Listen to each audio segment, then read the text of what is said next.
Mamensha Asemfen free UEFA Nations League final ni beto Nyame adoma Sunday between Portugal and Spain.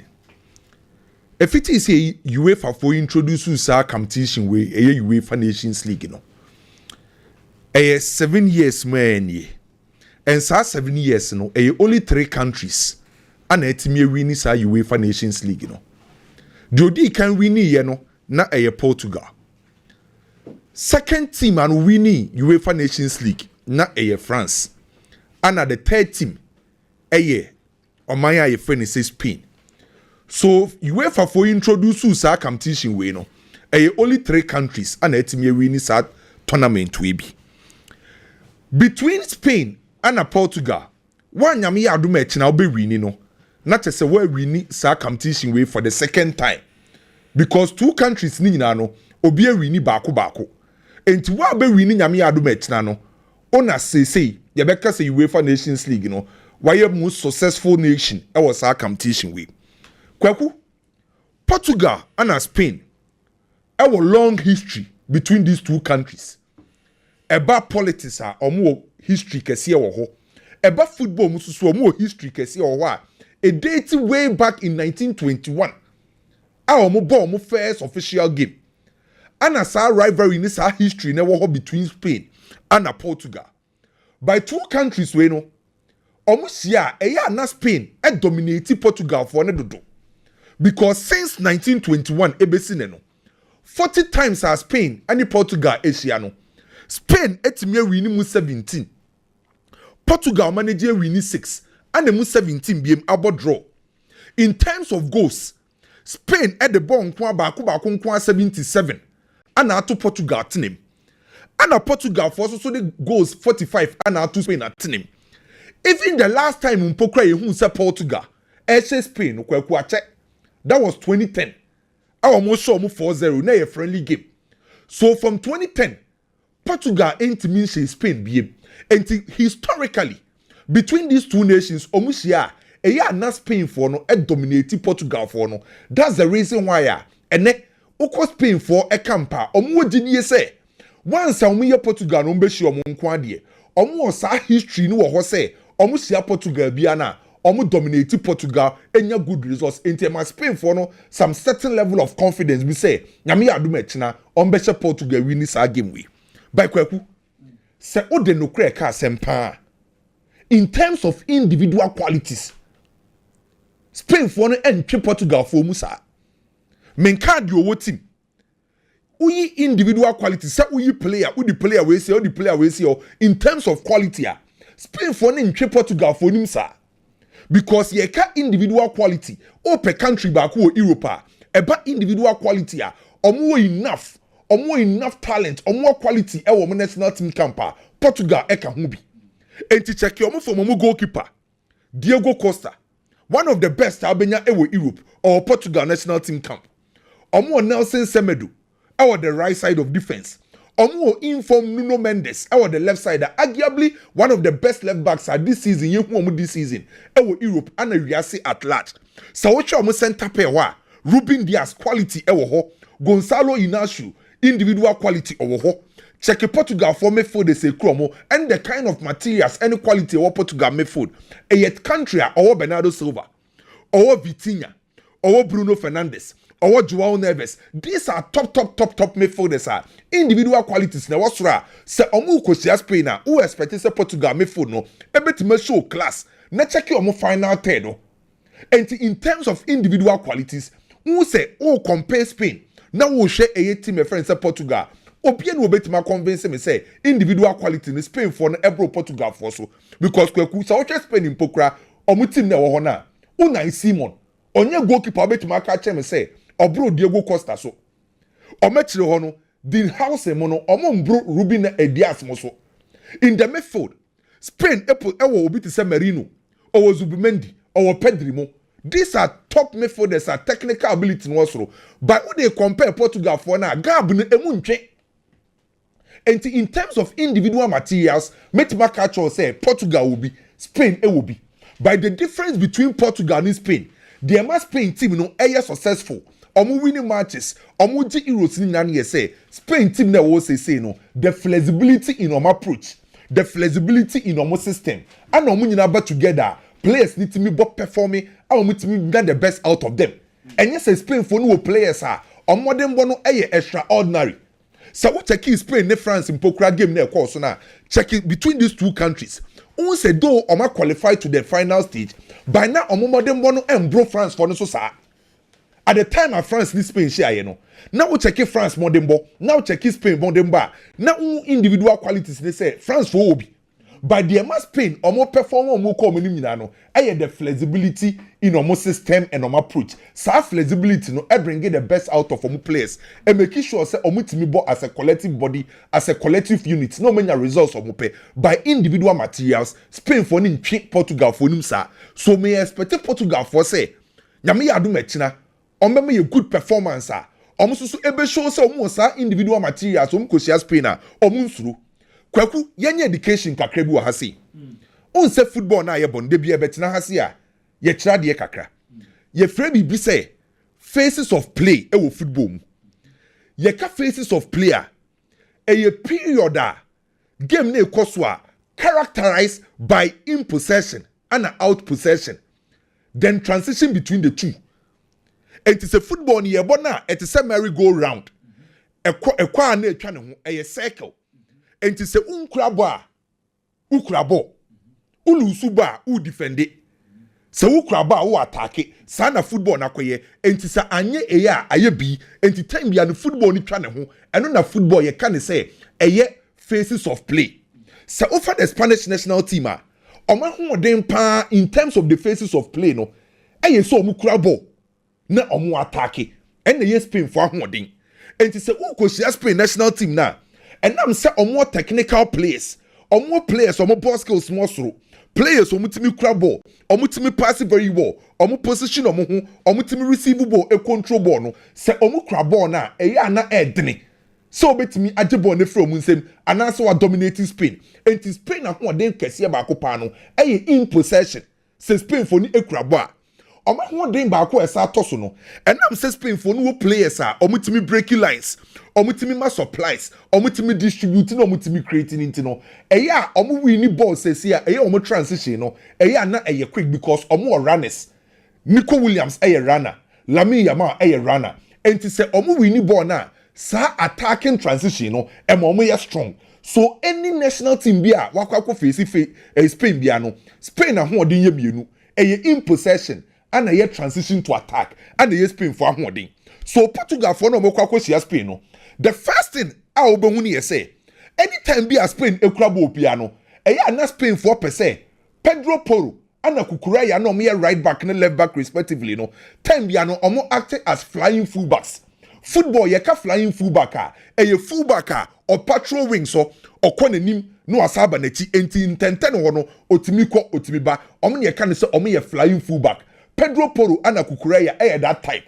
The moment as our two players na ebesha say omo be act as flying fullbacks no that moment na o expect Lamine Yamal and Nico Williams say omo move inside because Spain for nankasa team no say no in terms of a typical number 9 omo boss presence no omo nche ni sa de ni bi wo say and anytime be a Pedro Porro ni Kukureya be join attack omo be act as flying fullback no na then when we say Lamine Yamal ni Nico move inside. Eto de bin pokras are two players no omutimi invert na oma underlap to get control in the midfield. So Portugal 4% almost stop Spain national team. The first thing you need to do is to pin the fullbacks of Spain players no Pedro Porro and Kukureya. Se opinion ma ube you so wingers no meaning the obesha ase de ama Portugal. Se be ye Jota be operate on the rings, Rafael obe operate Consasa obeba. Sa players on bebo on be wingers Ediama Portugal no e was Roberto Martinez e mo pini Spain for fullbacks se opinion ma omo ntimi join attack ni bebre omo ntimi invert mo benya control e limit team e friend say Spain omo control ana omo offensive third no omo nye a lot of numbers one limit omo se we take Spain for na Abranti a ono no ye friend Lamine Yamal ana Nico Williams. These are the two most dangerous players over the Spanish national team. And then nyame adu mechina me pe the battle between Nuno Mendes and Lamine Yamal. Eno de obi e twen on say this season Nuno Mendes wingers akese ni na wa stop yomo including Mohamed Salah and to be on say Nuno Mendes no omo ye right wingers no wa stop yomo nyina aka akra na ye friend say pese di nyo Lami Yamal ana Lami Yamal so eche left backs akese na ogu omani ma ase very simple Italy for ankese for kra no de ayomo.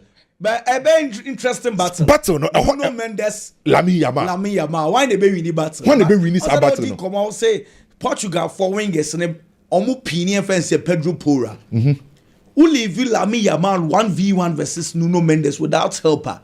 Un creative problems in man Nuno na. So a hono na Obama one of midfielders no. Ama Nuno Mendes defensive cover. Okay. So them on say oka sa o ma winger no. Aba be kan Nuno Mendes one e kire say Spain for fullbacks ni benya that space on benya that liberty to move around exactly na o ma create final third overload no enti say opinion o ma o mo ntimi mbo mani bebre and at the same time o say Nuno Mendes onye obi obe support no mo timi stop Lami Yamal. On say in football, the normal way of marking out a player is 1v1. By the moment they be 2v1, 3v1, no, ill-fitting marking. Ill-fitting marking in football is abnormal way of marking out a player. So mostly teams ni be brena kushia Lami Yamal. Omo use ill-fitting marking. Ubo 3v1, not 3 players na Lami Yamal. So background no stubborn. Still no enfa. Enti ni friend person di nya no. Still no. Opa players for the obeya no be. Inter Milan decided so much to channel so still enfa.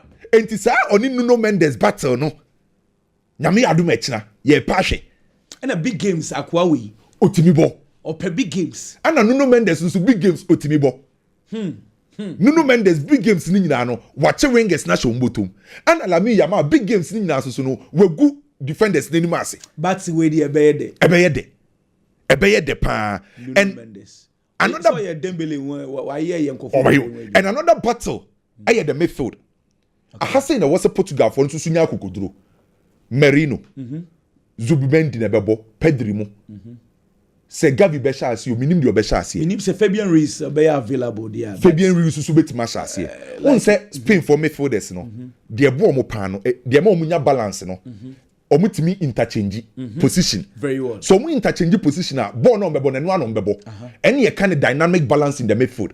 And as so be the original positioner. Omunya balance no ewo ho na static balance ana in terms of air horizontal balance and vertical balance in fin on betima ye on be kura ball on be change direction on be break lines on be distribute oti ase on betima ye saade no Portugal so equally players on betima ye the same thing.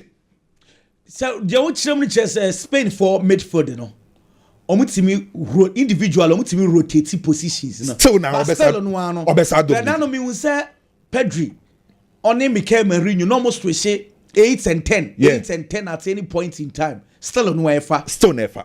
That's a Portugal will be. And no near some say what's a Portugal so sunya sa kukudron because say Joao Neves, Bruno Fernandes, Vitinha, Bernardo Silva. These are midfielders are technically almost also. Vitinha bet ma control game no e the amount. Okra there, Spain midfielders now Portugal midfielders na. Portugal ewo a prime mover. Obi o critic kesiye pa akra in Spain for no in the shape of Bruno. Exactly. 10 what the in terms of creativity Bruno osoro. Yeah. Number 10. Number 10 rule. Enti sanka ucha Portugal midfielders na. E was some sunya akukudro tumu krabo ni bi. No mutimi bo. And another battle e be hu onfinfin ho no. The Pedri Vitinha battle. On sa fi we sa comparison no ho why an team dominating game on finfin Vitinha and Pedri ye be hu sa battle no ho but a game ba kwa me hu say the obe win no wa be dominating finfin no be win who say Portugal be concede the possession the ama Spain for no ana and na me so me because okay Portugal any Germany first half na first half no Portugal e concede possession them Germany for and we decide say o di yembe gu akiri yen defend deep na yembo long balls no say Ronaldo eni sa ahode no de betru mirika ni bebre eti say enka ni Ronaldo first now obo Ronaldo one top now obo high balls now per counter Ronaldo wo power or energy or pace acceleration level was so obetima kofa by say Ronaldo no ontimi nya sa de no enti say Portugal fo obetima ma Ronaldo on say Ronaldo no on expect Ronaldo nkani Ronaldo ni bi by a seti obeshaw opusu nya kan seti obeshaw ana tournament won na ashe goals kese pawo enti wo so musu timi biem ekura ball ni bi omo ne Germany ni hwe second half ball na ombebo ye no at the time Konsasawo any Vitinha be mu no omo de omo nsa beto Germany for so ho ne hu say Portugal for sha say omo attack omo create omo nya runners omo nya movement no ho enti wo so musu so biem enti kwaku eye game ba ko no kure wo mpa ne ye say me who Portugal so betima she go. The same thing applies to Spain. And to both team to score most likely more than 2 goals betima play game we mu. More than 2 goals. Yes. Okay. Both team to score you very likely. Portugal capable so be say Spain capable so both team to score. The original ebe determine who be dominated the midfield. Okay. By Spain for no anytime you be share Portugal minim de wo ho. No more and your monster to Portugal for so. So psychologically, on say oh your stories now Spain for Neka say Portugal for no cost rubber for better because historically from 1921, omuche Portugal be omuche Portugal. The last time a Portugal chased Spain was in 2010. Omunti mean show by looking to score most likely over 1.5 2.5 over 2. My member transfers in so time na big is so enfambra. Kwaku say unim Stellar Agency. Stellar Agency. Eho ana mamu shewo, Kamavinga wo, Konate wo. What the Kenyatta story no ho. Sa Stellar Agency ho no. Eho ana Fermin Lopez of Barcelona ewo. Na Stellar Agency for ne call Barcelona so ye say. Ba say teams ne tata ye dodo. Bebre na ba say omo pe Fermin Lopez.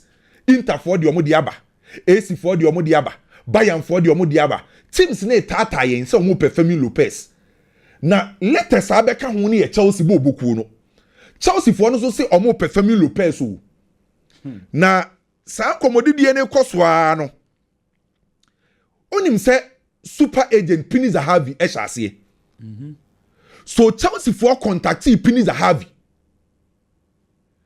Ana omo ka che ne say omakra na kra na ye frani nkuku no. Ompese omu ja ne kwan. Ana Pini Zahavi so work say obema nkuku enye top team. Never put UEFA Champions League next season. A team omo bo attacking football. And someone who say ya linki nkuku to Bayern Bebrea e Pini Zahavi. Ana yes ade no. Ana Pini Zahavi so a good relationship with Juan Laporta. Na down for Pano no. Even at the time Mpokra Pini Zahavi baba worry. Ye Juan Laporta okode fie ho eye adwuma ta Pini Zahavi echi. Eye Pini Zahavi ana de Lewandowski buy. Na nka Lewandowski opportunity so be teams kese. Pini Zahavi ndi babasa. Hansi Flick ono a. Enti na Pini Zahavi person using the relationship with on Barcelona for no. Enti anka Nkuku embra Barcelona. Na Fermin Lopez enko Chelsea. Eno na Barcelona for no hwe say na Pini Zahavi pa. Nkuku oya de ba ye hia no. Fermin Lopez no oye project no so ye nton no. Enti omo reject sa swap deal. Say Nkuku mbra Barcelona. Na Fermin Lopez enko Chelsea no.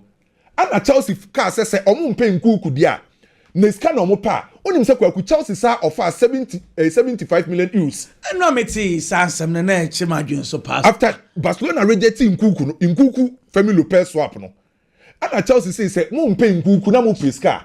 Ene ye the 75 million euros bre mo. Because Enzo Maresca say ope Fermin Lopez. And so Barcelona rejected. Na kwaku nim die ehu pa. After sa the course no, Juan Laporta ne Hansi Flick hia. Juan Laporta kwaku die meteye no. Juan Laporta say Fermin Lopez no. Say crazy amount ba umbetimeja no. Kwame me feel say Barca 70 SS moton Fermin Lopez. Adey. Kwame onye starter o Barca. So uzi obi onye starter o team ni no. So be offer 70 million.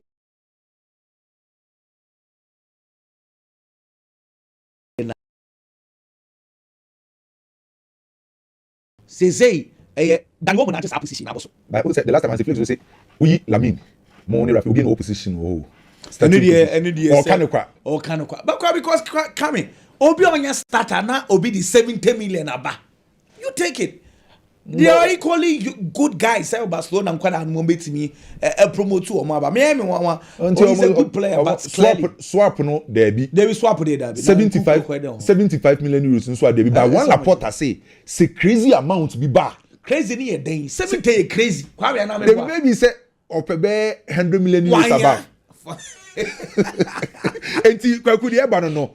Goalkeeper Donnarumma situation emu ayedin. Kwame. Still na ni PSG for person mo renew the contract. Na omone Enzo Raiola etwetwe nkomo no. Donnarumma say equally also very important to PSG. Na UEFA Champions League na PSG koje no. Most especially knockout stage no. No Donnarumma ni key. Ana mo je ye. Enti opeso beka the highest paid players e wo PSG bobu konim. On say currently Mbappe free PSG no. Drodis kakese paye Dembele 80 million euros. Na Kvaratskhelia tosu mienu, Marquinhos tosu miensa, Hakimi Ashraf tosu, ana Lucas Hernandez. Na yese de she Donnarumma cry Lucas Hernandez no. Lucas Hernandez edge 13.2. Ana Donnarumma edge 12.7. Into a person beka the highest paid players no. Team my friend say PSG for so omon pese omo besa ama omo salary structure no asa say. Into omo ni negotiate entimin siye. Onim say already yedi kia ba beka Inter de no, ya beka Juventus de no. Onim say Bayern e de omo ho agim. Bayern for Donnarumma. Bayern e wo goalkeeping issue. Enche bi ama no ya de ontimi count on him anymore. Enti Donnarumma Bayern e latest team awaba. Officially, Rafael Leao a communicate actually AC Milan for say opeso free o. Now yes story no. Rafael Leao wa money agents no aka actually AC Milan for say opeso free bobu konim. On next season, AC Milan enko Europe, a domestic competition in Kwanobebo. Ana Rafael Leao will contract to 2028. Our release clause of 175 million euros. Team bien why ready so bet you our release clause no. Now Bayern for airpen. Kwaku ni Bayern for offer no. AC Milan for Mas Allegri say omu keep bowi. Or person top players ni no omu keep no AC Milan.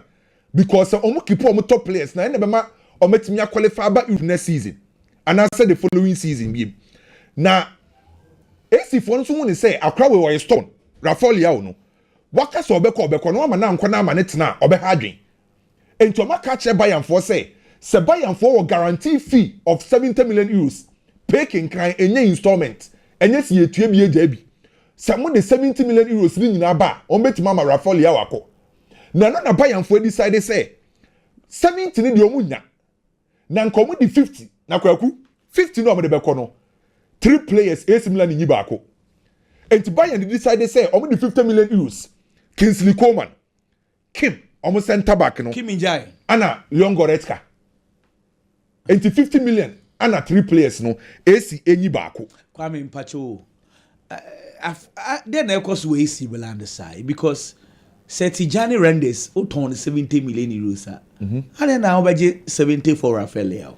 Say boy ne pressure man team ya so you ready say Kwame Leao there so what Setijani Rendes 70 or say Leao no because we release clause of 150 in this our better so crown no be 80 90 be there was say me no ya adwen what I say ayefo ama me bi ayefo say boy na nkasa onso kra no so also performance na ayi bibia wo ho dia kan ma me bosso okay Emerick Laporte former Manchester City defender no ayi say okọ El Nassr no opeso free bobu konim omo na epamo no ono so peso free na El Nassr for so peso omo eja ne kwan na omo to no 23.6 million pounds for Man City me no ka say Napoli Antonio Conte ese ope Emerick Laporte on say next season Champions League no Napoli peso omo hye De Bruyne ye o hwa say no omo pe Emerick Laporte we chiro El Nassr for say Napoli betua 23 million pounds for Emerick Laporte Marcel ewombi Galatasaray na Fenerbahce omu nyina pa brante no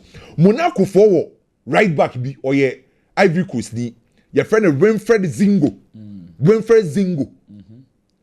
na akra no omo kofa ni from Torino obai 2 seasons ni yese owo energy owo power no owo pace oye right back wa be perform very well ewo Monaco Arsenal for abawrem so omo pe Winfred Zingo onso already Arsenal right back no mo Timber and omo Ben White ba say injuries timiba and omo so pro mu prache enti Arsenal Ateta ni mpanyimfo he say Winfred Zingo of Monaco on betimenya no ebo no 25 million euros and ye say betimaba me no ka say 8 players be breaking them out last week we say Barca person mo ton 8 players no no mo raise 30 million euros sa 8 players na Christians in wom me no ka say on say medical ye America Laporta el nasa person mo ja no kwan say el nasa eja America Laporta kwan a o me decide so be call Barcelona kofa Christiansen e de naba a mo kura be 15 million euros Barca for this says can bomb beje because when a full profit Christiansen by free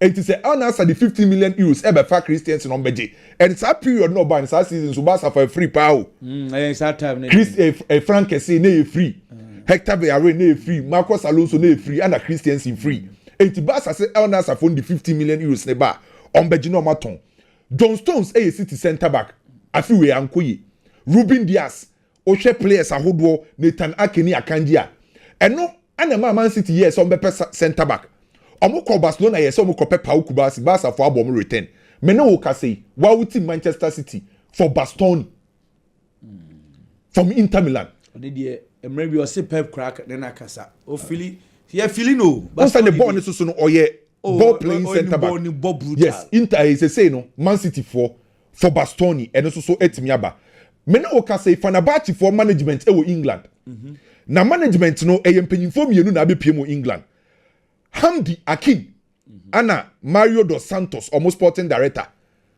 omo ba be share Manchester United for Sancho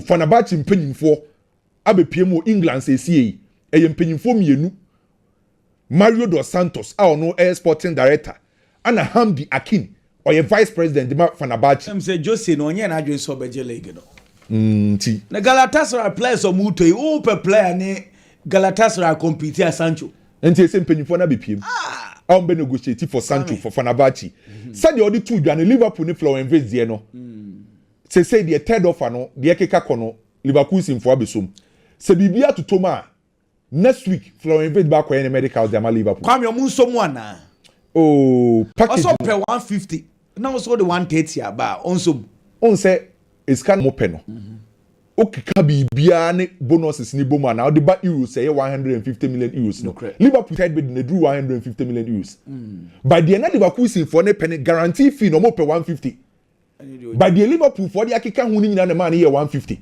by the meeting say ne say the third bid ne de Liverpool sin for ne ya so ma bibia tutuma next week asem that the aba e the ama Liverpoolians no next week bibia am be boma Florian Wirtz betima koye ne medicals senior man Eden Zeku 39 good years die oda so si akan this season pokra no o say 21 goals de ma Fenerbahce Bologna abarem so mo pe Eden Zeku Bologna pe Eden Zeku 39 good years o so ye fit obetima si akan at the highest level enti Bologna for her so obetima nya Eden Zeku ne contract be wie June 30th ya menya sure say Fenerbahce for be renew enti Bologna for say omo pe Eden Zeku so you mean Kwaku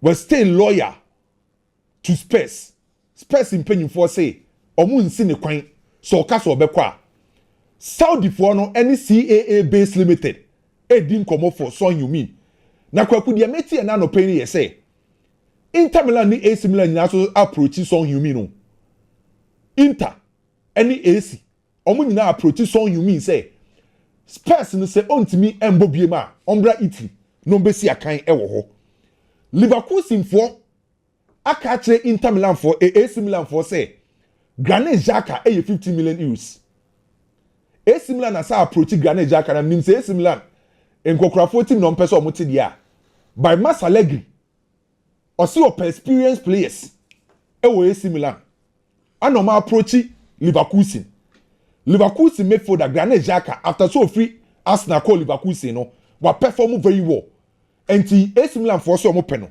Leverkusen for 50 million euros on first canembra no mo mba mbe fanti Kwaku transfers in the bebre na wa say for my dream bebre say Liverpool for mo se muntie sika and Liverpool for yen spend it say Leverkusen for say am Liverpool betua 150 million hey you say oh they say the boy na get in the salary kura no over 300 and na Manchester City twi omo ho no hi because it's kana Scanner no shit. Bayern atwe omo ho.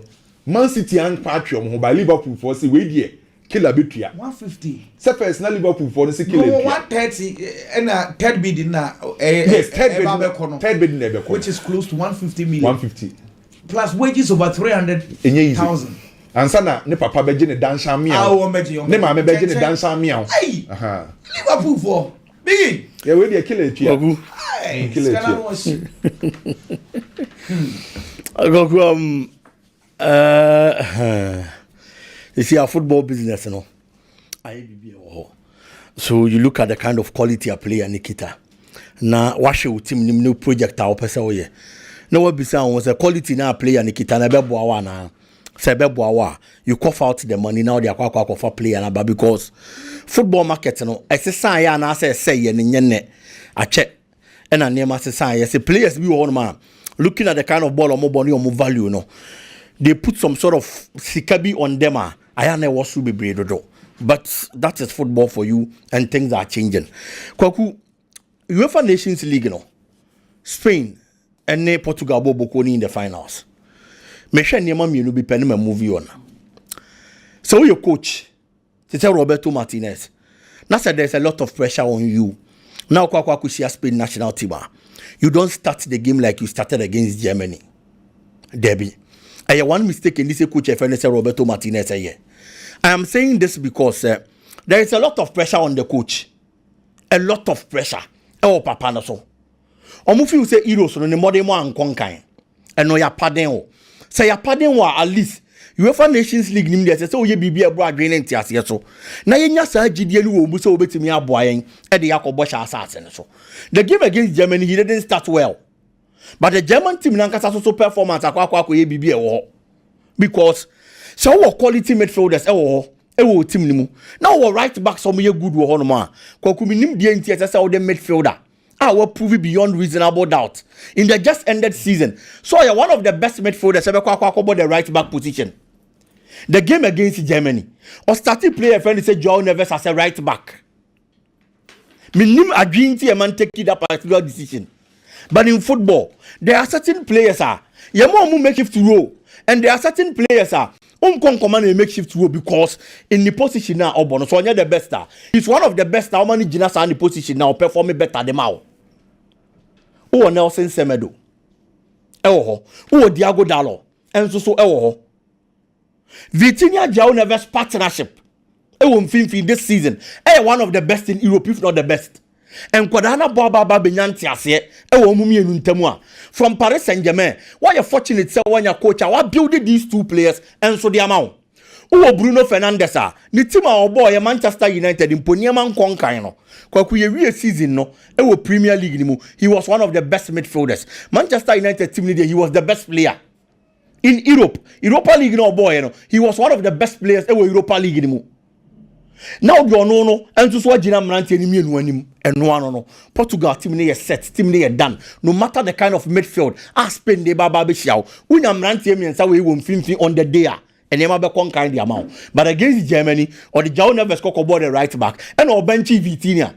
Game is a sign Abra changes in the second half. But the Spanish national team, so when you have a good start against them, you are going to be laughing at the wrong side of your mouth.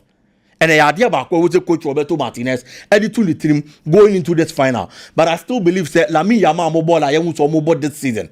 Nico Williams some more performance. I am so more dynamic this season. Both for the national team and then their club football. I believe the Spain national team, no, especially in the attack with these two guys, there was so much quality to devour any form of defense. It is going to be a very good game. I am here. But I feel at the end of the day, Spain national team never for the ultimate. Looking at the collective effort of the Spanish national team, I'm who from Omo. Kwaku UEFA Nations League, you know. Actually, am I make us say a better view or perception about certain players. You who say clubs be kwa Omo. Semi-final na here, you know. Players be one man, clubs be at home. A lot of the supporters the teams the chimpono team no mo nche dey attention into mo nche dan hwe omo. Ma me fa Dean House as an example. The performance or dynamic for the Spanish national team. Kwaku against team omo share in the semi-final stage France. How he handled the attack of the French national team. Actually honum. Now there's almost a central defender they put your foot wrong. Almost everything he did in the game was perfect. The movement, especially with the ball. Real Madrid supporter be sure send anybody because Real Madrid in the just ended season. One of the problems almost facing here by almost central defense. Rudiger or Honman kaka. But in the absence of Rudiger, now it's extremely difficult for Mubenya players to make me hold the fort. And so the Amomo, it is already in housing a performance or dying at Spain. How good, especially he carried balls from a Chirihonum whenever he was in possession. Apart from timely interventions and blocks, were Chiriho, and so the Spanish national team. The long balls, how to stretch defense with long balls, and you defend the behind him side the long balls of boy was on point. 100% long balls. Apart from draw be a branch and you be our winner. Say yes, say yes, form. Now, they talk for balls. It is all here now. When you bet with the kind of performance or dynasty, and so the Spanish national team. Oh, you are only free one more. Another player, and so you are Ryan Cherki. Koku, it is rumored that Manchester City power branch your friend say Ryan Cherki. Yes. Now you didn't come to see. Now on the Kwame. The idea Manchester City trainer if you Florian Wirtz do ni mo sika. Ora Florian Wirtz more than our he's giving you to at least 2 years of consistency. Last 2 seasons, any league year we last season yeah. Idea Manchester City best player no because or a midfielder or more goals as and more assist. In terms of creativity he's there. In terms of goal scoring he's there. Manchester City Lucy Kevin De Bruyne. Omo be pay obi or not so much that kind of numbers. Manchester City this season, Kevin De Bruyne was one of the reasons in the other City team in Koye. And yes, all a bad player. But the prime Kevin De Bruyne and I in the past for Manchester City. How was he dictating games? Edema Manchester City bobo no. Last season, the year hunesa. Your both season new year no. The more money bad. And some from Manchester City bobo no. But De Bruyne and I no only scored 4 goals and assisted 7. But in the past, Ubu Kevin De Bruyne Obama numbers are changing. If the City decided say Kevin De Bruyne Kodia, I was so new be no so man numbers when it comes to assist any goals. No, this our play and anything. Eba be sheho. And we decided to make kwa for Wirtz. Wirtz about 31 games that Bayer Leverkusen. Or share 10 goals and assisted 12 times for Bayer Leverkusen. It is good for such a midfielder in the Bundesliga and in the modern war done for the past 2 years. But Nisikane was so. If Manchester City decided to watch no, so City they have to go for another player or not so the more slow. But they be a relatively obey cheaper their chain vets. It is rumored to play a friend is Ryan Cherki. Nisika Manchester City they bet around 25 million euros to 30 million euros. Koku, even if any bonuses ebe carbon na kwa could do 50, it is a very good buy. Make away because UEFA Nations League na boy you know. Obi o share bibia hu abrante any performance. And into the make say there are players omo be po obi a ebi omo teams pe omo no omo supporters impo any opportunity here as our players no. The French national team baller no omo the Spanish national team obo no. He came from the bench about 27 minutes. But 27 minutes no be boy Kwaku. To me he was the difference maker. In 27 minutes abrante ani ba be ye ade na Manchester City pe no e de kire omo se sa ade no nim ye e goals ni assist. Obeche Bako and or assist Bako for the French national team. He was one of the reasons in Tianiamasa Sunday French national team no are the dying members of the game. Ne dribbles, ne passes. Almost everything I know you won't think for the team was on point. And all the total Florian Wirtz in the just ended season or the French League Kwaku on also bought 30 games. Or she 8 goals and or assist 11. Our French League animal. It would in the numbers to Florian Wirtz the end one.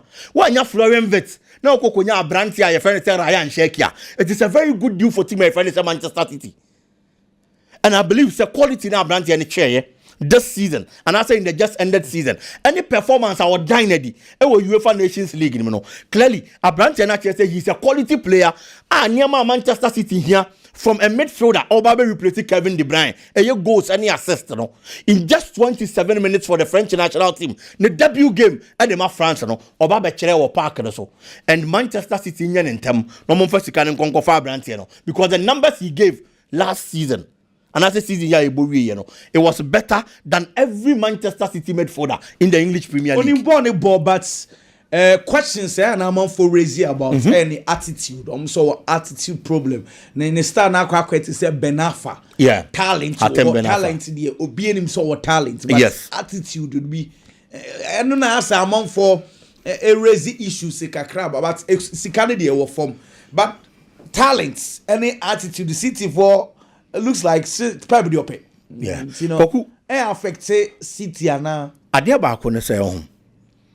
Player betimi a wo manager we nchen. No hard dwene pa or disrespectful pa. But we move to another club and another manager nsem na nema asesa na se player na asesa. Okay. Etoda based on nipa na on ne year adwuma, based on the surroundings, based on the happenings e wo honom no, e ma player timi dan suban bi adi. One of the players are in football history obi abeka ne say no hard dwene pa. Mario Bewa Balotelli di mbeba otirim. Okay. But omo munim Balotelli. Omo munim Arsene Wenger. Almost anytime there were problems. Arsene Wenger and coach Balotelli. But ofafo no offer Balotelli no ne kasape akwala ne sesa na adwene. Based on the kind of respect our papa if they say Arsene Wenger. And I believe say they've been coaches who handle players na adwene. But at the end of the day they move into different clubs. They get a very good relationship or rapport with coach Okwa Juma nsem and players and stars. I make us a coach a friend say Pep Guardiola. I handle no. I don't see at the country was a Ryan Sheki a problem. And my papa a friend say Pep Guardiola. Obeti a handle no. Now at the end of the day, they here will play any pa.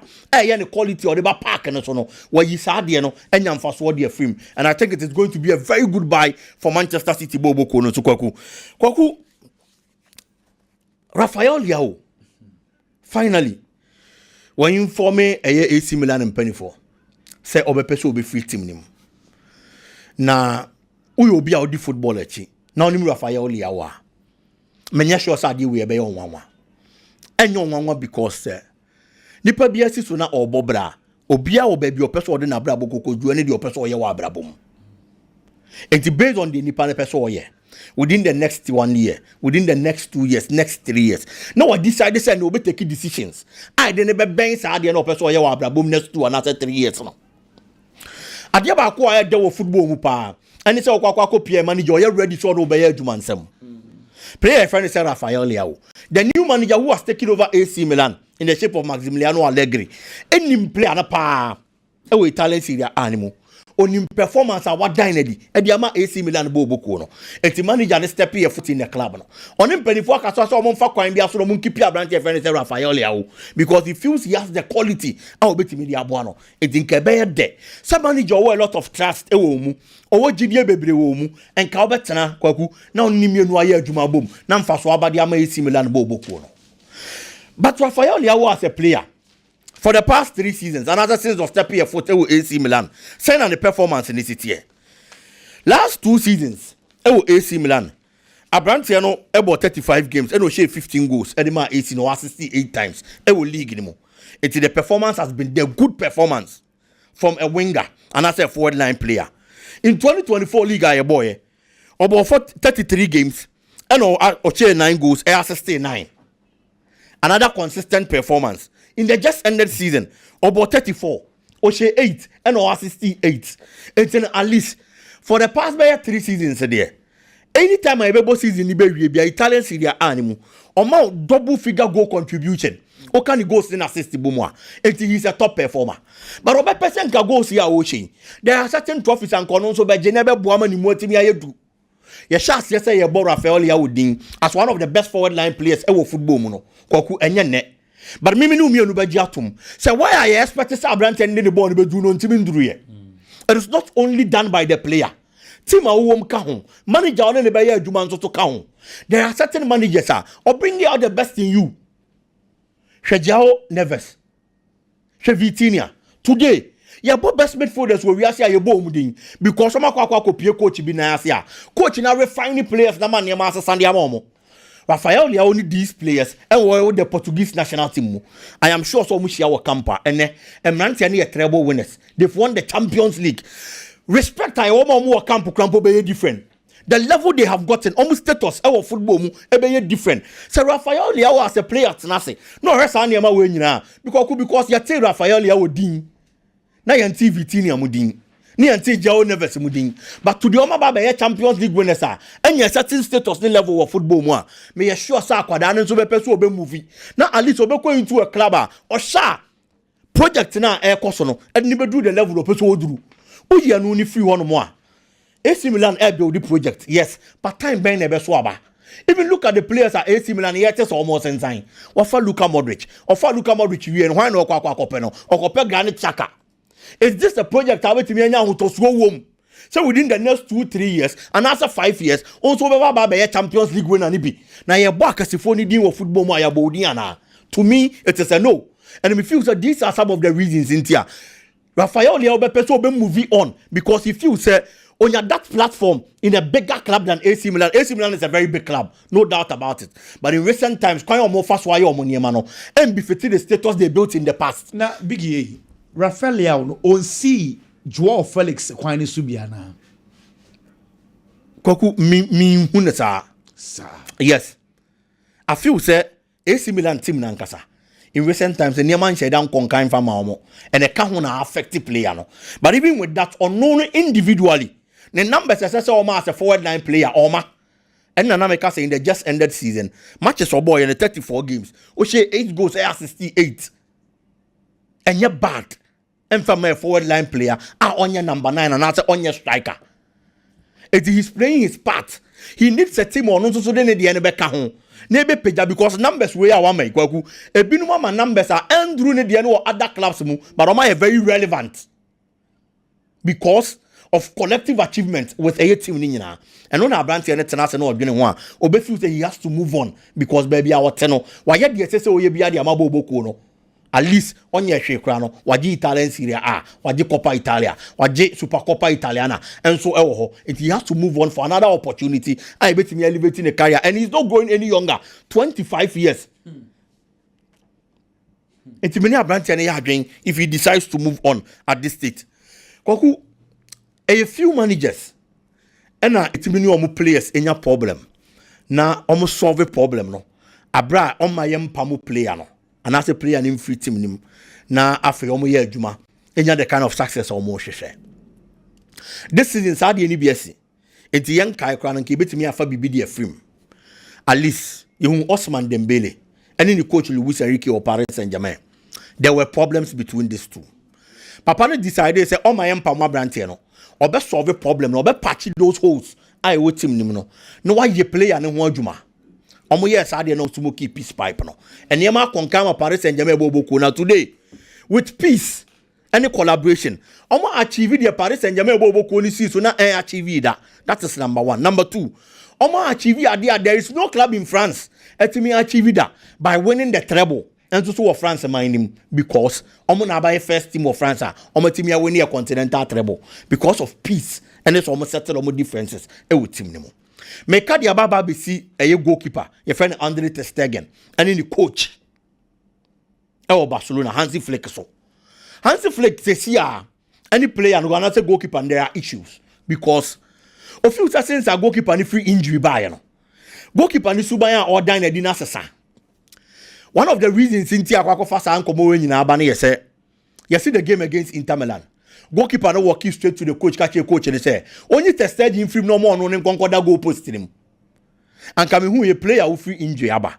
Ya jitum send now your starter. Ya jitum send now more was so. Ya jitum send now never con kind of out. But a few players the free injury by or buyer no more hitting the ground running. A lot of them. I was so sharp here from ground zero. Unya game time. Now build on consistently now 100% okay to start games or play well for a club. Na coach nanka se hu o performance awo dynedy coach nanka se hu o fitness level coach nanka se hu the status you've got into after say free injury buyer no more opportunity sa fe wura team nim ne kokoda but the stadium buyer no ono na ntwan he felt he was the number 1 and he feels he's a better goalkeeper than Chelsea it's yenyi Chelsea free goal post nim no mbra medem and anya coach ne there I think said the biggest decision mistake or yeah sa chin am ho atome pese meda me na pese meda because I feel say Sen Castel no wan fa say afi na ho atono a nka Barcelona mema na the next season yes because be enim the AC but obeda ya mu za ko still no awasa so it's no get rush into this whole and we piano ho ato asemu And I believe say it was totally wrong. And your coach in the show performance. No, if you say injury now, if you are bana, we 100% okay. I'll bet me that go post mudia my. And say your coach in the mouse our opportunity, no, without any form of pressure. And as a duresa, and at this stage you can come where you different. And can one can say nimdientia almost our game time, no, almost our opportunity, no. But you forced for it, and then now Kwakofa win in Adiaba. Clearly, he's a senior player in the Barcelona team too. So coach now had one sort of differences in the year. We've seen a lot of players, or senior players with team.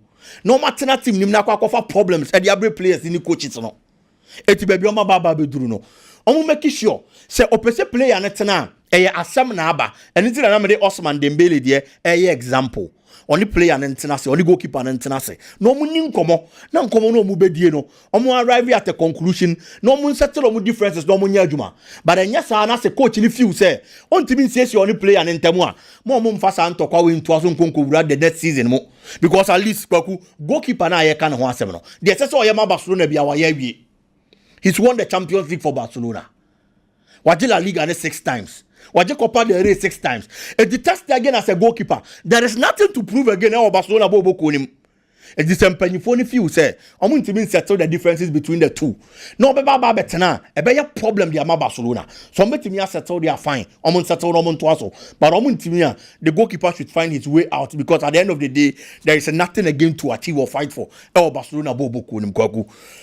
Kakrabi on Victor Osimhen. Osimhen performance are what done do with Europe from the Italian Serie A. Edge the top scorer award. No movie free honum. Aquaquaco Pimo Galatasaray. And in numbers or the Mayeno. Watch consistently he's a good player. Time Napoli did the Italian Serie A. And Victor Osimhen almost striker. He scored 26 goals. And already the top scorer award. The following season.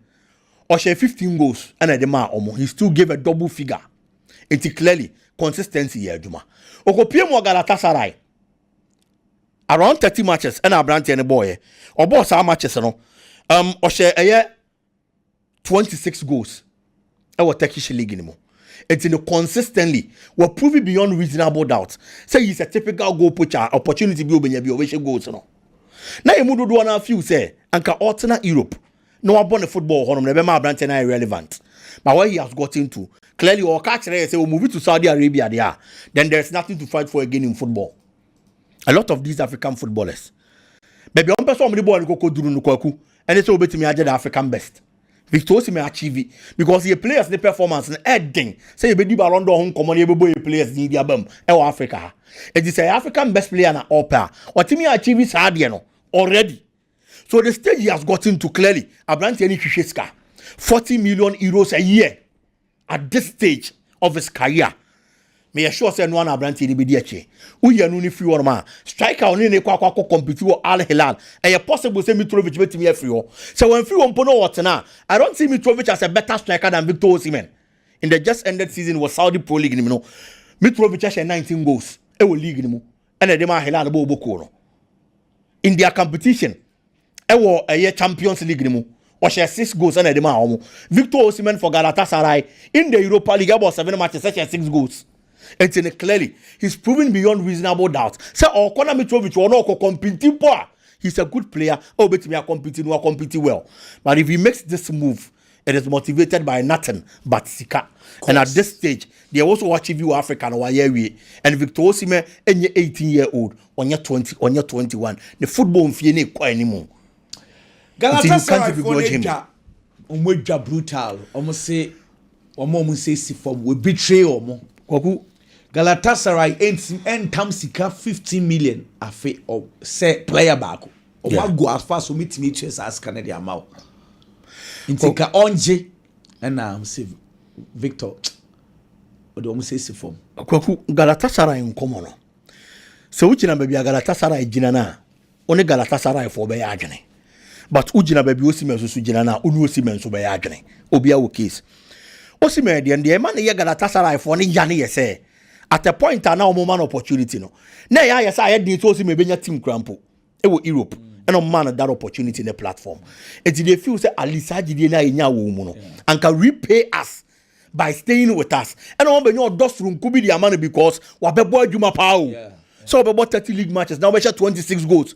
Now be my 65. What boy Juma bro draining tias so. But no kure woman say, "O si me susu ye bibini." De bia me ka say nya ade bia say we bia na e be motivated by sika. That is very true. But o si me baby o gina no. Anything na me tell say the South African football aye no. O si me na di nkan aye dada. And this all decide say on pebium no be move akwa jiska. Me ni problem. Okay. Because Osime o ikwagu so onko je Ballon d'Or. African best player na no be pre. O move for sika. Baby a waduru ne de okwajiska na ye. 40 million euros a year. Okuma no kwaje.